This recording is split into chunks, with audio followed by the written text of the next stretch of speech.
하나님 주신 말씀 레위기 5장 14절에서 6장 7절까지 말씀입니다. 자, 속건제, 속죄제 이름이 우리 말로는 비슷하죠. 영어로도 비슷합니다. 속죄제는 죄를 sin이라고 얘기하죠. sin offering 이렇게 얘기하고, 속건제는 guilt offering, guilt도 죄거든요. 그래서 같은 죄인데 무슨 차이가 있을까? 그렇게 생각될 수 있습니다만 둘 다 하여튼 공통점은 죄를 속하는 제사다, 이렇게 볼 수 있습니다. 5가지 지금 우리가 이 제사에 대하여서 살펴보고 있는데 5번째예요. 앞에 3가지가 번제, 소제, 화목제가 있었습니다. 이 3가지는 뒤에 나오는 속죄제하고 오늘 읽은 속건제, 죄를 속하는 이 제사들하고 어떤 차이가 있냐면 앞에 3개는 자원하는 예배예요. 기본적으로 본인이 예배자가 원해야 드리는 예배입니다. 그런데 속죄제와 속건제는 의무의 예배예요. 명령되어 있습니다. 드리도록. 죄를 범했을 때는 이 예배를 꼭 드리도록 명령이 되어 있는 것입니다. 내가 드리고 싶어서 드리고 그럴 마음이 아직 없어서 안 드리는 그런 예배가 아니에요. 의무적인 제사로서의 속건제와 속죄제, 자발적인 제사로서의 번제, 소제, 화목제, 이런 차이가 좀 있습니다. 자, 오늘 우리가 이 속건제에 대한 말씀으로 2가지 정도를 같이 조금 더 살펴보면, 첫 번째로 탐내지 말라라고 하는 말씀이에요. 탐내지 말라. 탐낸다는 건 뭐예요? 내 몫이 있어요.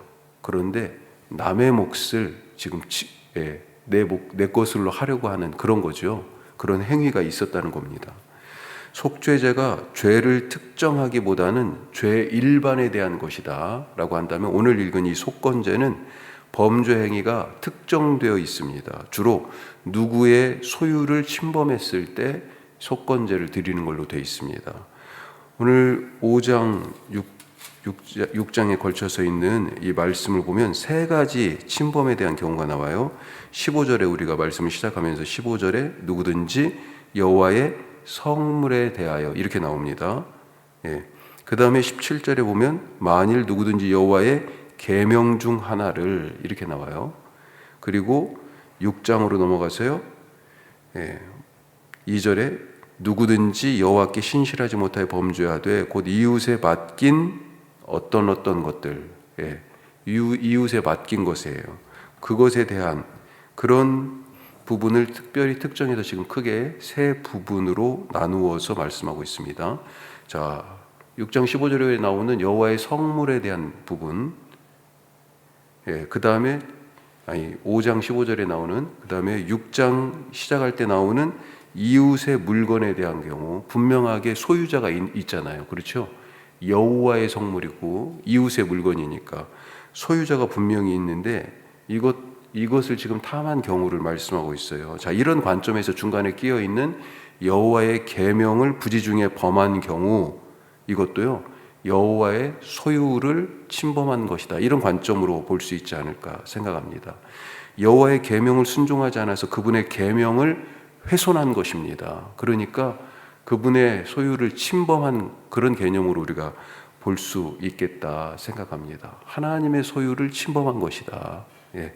자, 여호와의 성물을 범한 그런 경우, 성물을 우리가 2가지로 생각해 볼 수 있습니다. 성소에서 쓰는 비품, 이걸 성물이라고 얘기할 수 있죠. 뭐가 있습니까? 쉽게 생각하면 성소에서 쓰는 비품들, 이 회막 안에 있는 것들 생각해 볼 수 있죠. 뭐가 있을까요? 여러 기구들이 있어요. 번제단도 있고요, 물두멍도 있고요. 그 다음에 성소, 지성소 안에 그런 물건들이 있잖아요. 떡상도 있고, 그 다음에 등대도 있고요, 그 다음에 분향할 수 있는 향로와 분향의 단도 있고요. 그 안에는 또 법궤, 언약궤, 이런 것들이 지금 있지 않습니까? 그것뿐만 아니라 부젓가락, 이런 것도 있어요.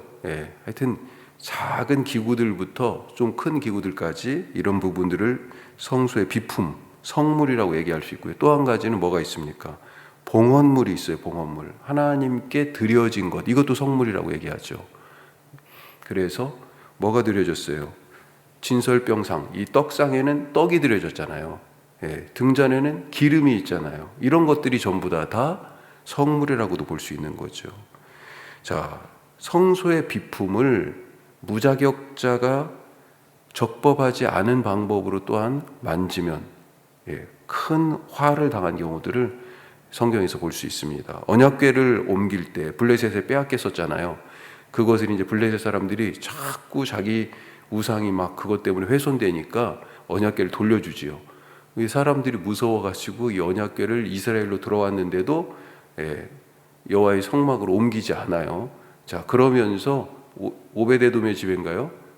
한참 있었어요. 그런데 이것을 다윗이 왕이 되어서 옮길 때 우사라는 사람이 말에 실어가지고 나귀에 실어가지고 옮기고 있는 소에 실어서 옮기는 과정에서 떨어지려고 그랬잖아요. 그 언약궤를 손에 댔다가 우사가 그 자리에서 죽었습니다. 또 왕 중에 남유다의 왕 중에 우시야라는 왕이 제사장만 들어갈 수 있는 성소에 들어가가지고, 성소는 일반 성도는 못 들어가게 돼 있습니다. 거기에 들어가가지고 자기가 분향을 하려고 그랬어요. 향을 피워서. 그런 일 때문에 이 우시야라는 왕이 순식간에 문둥병이 걸렸습니다. 그렇게 문둥병에 걸려서 마지막까지 그 상태로 죽었어요. 역대하 26장에 보면 이렇게 표현되어 있습니다. 그 일을. 그가 우시야 왕이에요. 그가 강성하여짐에 그의 마음이 교만하여 악을 행하여 그의 하나님 여호와께 범죄하되 곧 여호와의 성전에 들어가서 향단에 분향하려 한지라. 그래가지고요, 제사장 아사랴하고 80명의 제사장들이 와가지고 이 왕을 말렸어요. 자, 하나님의 전에서 사용되는 이 비품, 이걸 성물이라고도 얘기할 수 있는데, 이것을 범하였을 때 속건제를 드리게 되어 있다. 또 한 가지 성물이 뭐라고요? 봉헌물. 이 봉헌물은 이렇게 되어 있습니다. 번제나 소제를 두고 하나님께 예물을 드리려거든. 이렇게 지금 표현되어 있는데, 이 예물은 선물이라는 뜻이에요. 하나님께 지금 드려진 것입니다. 자, 이 봉헌물에는 뭐가 있을까요? 하나님께 드려졌기 때문에 이미 하나님의 소유가 됐습니다. 하나님께 드려진 하나님의 소유는 제사에 사용되는 짐승부터, 희생 제물이잖아요. 하나님께 드려진 것입니다. 이 짐승부터 곡식 제물, 그리고 성소에서 사용되는 물두멍에 물이 있어야 되잖아요. 기름, 떡, 심지어 그 다음에 짐승들 이렇게 번제단에 태울 때 뭐가 필요합니까? 장작이 필요하죠. 그래서 나중에 솔로몬이 지은 그 성전 안에는 뭐가 있었냐면 장작을 놓는 창고도 있었어요.